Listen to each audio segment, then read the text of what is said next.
रीता मल्लिक ଆପଣ ପୁଅ କିଏ ମାରିଲା ଆପଣ ଭାବୁଛନ୍ତି? तो किए निया नगे दी घर नगे दी ପୁଅ ସେଠି କ'ଣ କରୁଥିଲେ? से परिया दुकान करता ड्रेस दुकान କେବେଠାରୁ କଲାଣି ଦୋକାନ? से बहुत दिन यार कलानी କ'ଣ ରାଜ୍ୟ ସରକାରଙ୍କ ପାଖରେ କ'ଣ ଦାବି ରଖିବେ?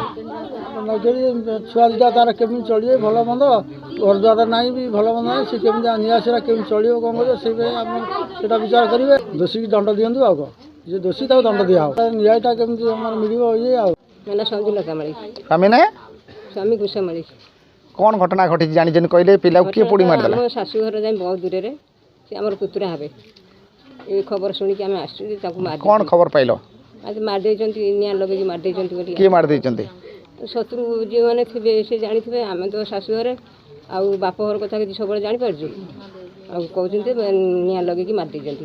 ଏବେ ଆପଣ କ'ଣ ଚାହୁଁଛନ୍ତି କ'ଣ ଏବେ? ଚାହୁଁଛନ୍ତି କ'ଣ ପିଲାଟି ଛୋଟ ଛୋଟ ପିଲା ତାଙ୍କର ସେମାନେ କେମିତି ଦୁନିଆରେ ରହିବେ? ଦୋଷ କିଏ ଦୋଷୀ କରିଛି ସେମାନଙ୍କୁ ଧରିବାକୁ ପଡ଼ିବ ସେମାନଙ୍କୁ ଧରି ସେମାନଙ୍କୁ ଦଣ୍ଡ ଦେଇ ପିଲା ତାଙ୍କର କେମିତି ବଞ୍ଚିତ ହେବେ ସେଇ ବ୍ୟବସ୍ଥା କରିବେ। ପରିଚୟ ଦେବେ?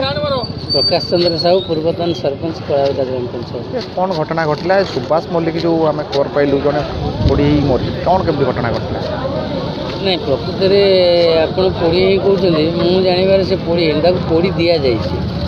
ଆପଣ ସ୍ୱାମୀ କିଏ ମାରିଲା ବୋଲି ଭାବୁଛନ୍ତି? ଦିନ ମୁଁ ଜାଣିନି ଦୋକାନ କଲା ଦିନ ତାପରେ ସମସ୍ତଙ୍କର ହିଂସା କହିବ ମତେ ଦୋକାନ କରେଇ ଦଉନାହାନ୍ତି କିଏ କୁହନ୍ତି? କିଏ କୁହନ୍ତି? କରେଇ ଦବୁନୁ କିଏ କୁହନ୍ତି? କହିଏ ନା କିଛି ମୁଁ ପଚାରିଲେ କିଛି କହେ ନା ମତେ ସିଏ ତାପରେ ମୁଁ କହିବି ତମେ କାହା ସାଙ୍ଗରେ ପାଟି ଝଗଡା କରିବନି କାହାକୁ କିଛି କହିବନି ଆମର କଣ ଦରକାର ଅଛି କାହାକୁ କହିବା। ଆପଣ ଏ ଯେଉଁ ଘଟଣା ଘଟିଲା ଗୋଟେ ଅଭାବନୀୟ ଘଟଣା ଘଟିଲା କଳାବୁଦା ଭାଇ ଆମର ବଜେବାଡ଼ କଳାବୁଦା ପର୍ଯ୍ୟନ୍ତର ପୂର୍ବତନ ଘଟନ୍ତି କିଲିଆକୁ ରାତି ଦିନ 8টাରେ ପୋଲିସ ଆସୁଛନ୍ତି। ଆମେ ନ୍ୟାୟ କ'ଣ ପାଇବୁ? ପ୍ରଶାସନ କିନ୍ତୁ କ'ଣ ନ୍ୟାୟ ପାଇବୁ? ତେଣୁ ଆମେ ସେ ତ ଗରିବ ନିରୀହ ପରିବାର, ତାର ଛୋଟ ଛୋଟ ଛୁଆ ଦୁଇଟି ତିନୋଟି, ତେଣୁ ସେ ପିଲାକୁ ରାତିରେ ପଞ୍ଚାୟତରେ କାଲି ଆମର ଦରବାର ଥିଲା, ନ୍ୟାୟ ଥିଲା ଗୋଟେ, ଆମେ ନ୍ୟାୟ କଲାବେଳେ ସେ ପିଲା ଆମ ପାଖରେ ଥିଲା।